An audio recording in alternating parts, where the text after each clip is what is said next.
swaddling clothes.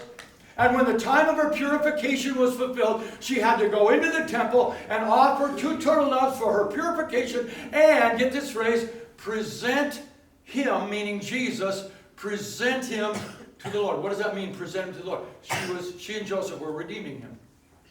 She and Joseph were paying those 5 shekels because he wasn't a Levite, but he was their firstborn.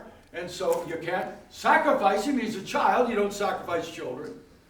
So he had to be redeemed in light of the Levites being his substitute. So that even Jesus and his family observed the law of the firstborn. And so Jesus is brought before the priest, and he's presented to the priest, and he is redeemed. He's presented. In terms of his relationship with Joseph and Mary, Jesus was redeemed. Now, isn't that a twist? The Redeemer becomes redeemed. Amen. Why was he redeemed? Because he's the firstborn. And that is the law of the firstborn. Now, before we get into who you are, let's make sure we understand every firstborn must be sacrificed, redeemed, substituted for, or destroyed. Yeah. Now, this is very interesting because if you look back at Exodus 13:13, it specifically mentions what I'm calling an exception. The donkey. The donkey. He specifically mentions the donkey. And also in Exodus 34:20, same thing. But every firstborn of a donkey you shall redeem with a lamb. And if you will not redeem it, then you shall break its neck. That's destruction. You shall break its neck. And then he goes on to repeat, all the firstborn of man among your sons you shall redeem. There's something different about a donkey. It's not just a simple redemption, and you can't sacrifice it. There's this other ceremony that has to take place.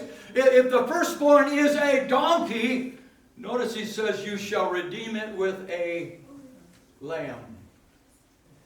Now, much of what happens in the Old Testament is a foreshadowing of a greater truth.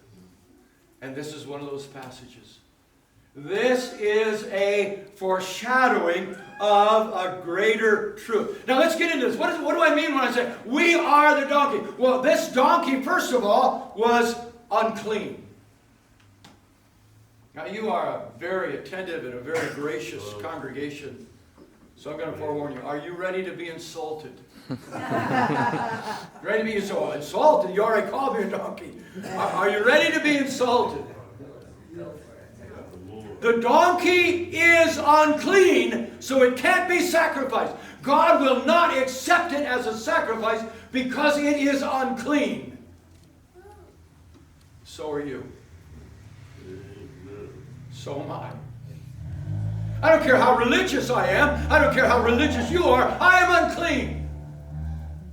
The great prophet Isaiah, in the first 5 chapters of the book of Isaiah, you'll hear these words when I say, woe unto you, woe unto you, woe unto you. I mean, he's woeing everybody.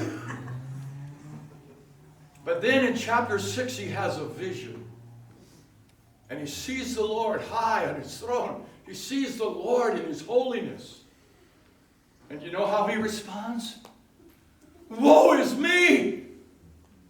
For I am undone.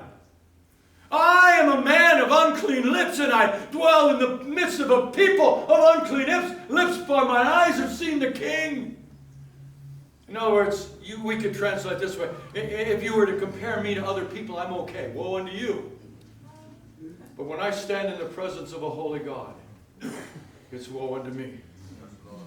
I am unclean. And the Bible says that our righteousness is like that of filthy rags. Isaiah chapter 64 verse 6. Like the rags perhaps of a leper. Our righteousness is like that of a filthy rag. Romans chapter 3 quotes the psalm that says all of us are undone. None is righteous. No, not one is righteous. Not one of us. We've all sinned and fallen short of the glory of God. And not only has our uncleanliness ruined our life, it has affected all of creation.